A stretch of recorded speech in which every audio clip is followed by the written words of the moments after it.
It's not long now until Destiny Rise of Iron releases, and Bungie have spilt the beans to Game Informer about what Guardians can expect when they venture into the latest expansion. It was already known that Rise of Iron would introduce a new social space called Fellwinter Peak, however there may be more to it than we thought. Players will need to take back the area from the expansion's new Fallen Devil Splicer enemies in order to unlock new gear vendors and bounties. Creative lead Christopher Barrett has also teased that the new space may also hide some secrets, telling Game Informer there's this whole portion of Fellwinter Peak that is normally locked, except during special events. There may be some secret ways to get back there. In addition to the Fellwinter Peak social space, Bungie is adding the Plaguelands, a new explorable zone that will appear near the Cosmodrome on Earth. Inside, you'll complete the 5 new story missions that will tell the story of the Iron Lords and Lord Saladin. While not lengthy, the story missions will feature cinematics that explore the background of the Iron Lords, and just like in The Taken King, once you've burned through the story content, you'll unlock additional missions and quests. The new enemies that you'll do battle with in Rise of Iron are the Devil Splicers, mutated forms of the Fallen.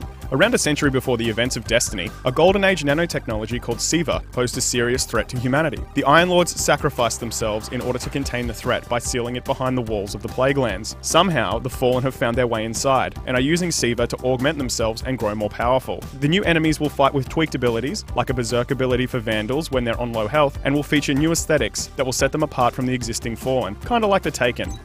PvE players will also have a new co-op arena to tackle in Rise of Iron. Archon's Forge will feature rounds that are shorter than Prison of Elders, but more robust than Court of Oryx. The arena will unlock at the completion of the campaign missions, and is triggered by using Siva offerings, much like the runes required for Court of Oryx. Rounds in Archon's Forge end with a boss that drops exclusive gear. Bungie have emphasized the collaborative nature of this mode, as it allows your fire team to work together with other random players. Speaking of gear, Bungie are overhauling the way artifacts work. Rise of Iron will introduce 8 new artifacts that can be equipped by any class. Each artifact is tied to one of the Iron Lords and will carry unique abilities. For example, one particular artifact will allow you to briefly gain an enemy's allegiance by punching them in the face, while another will add the ability to deflect energy-based projectiles with swords. You may remember a Guardian wielding a flaming axe in the Rise of Iron announcement trailer. This weapon is actually a relic you'll come across during your time in the new expansion. The flaming axe recharges ammo when doing light attacks, and expends ammo faster when doing heavy attacks. If you can keep the ammo above a certain level, however, the relic will deal double damage. As with all Destiny expansions, the light level cap will be increased, this time to 385, with all gear from the Taken King onwards being scaled to match. The cap will be raised to 400 a few weeks after launch to coincide with the release of the hard mode Rise of Iron raid.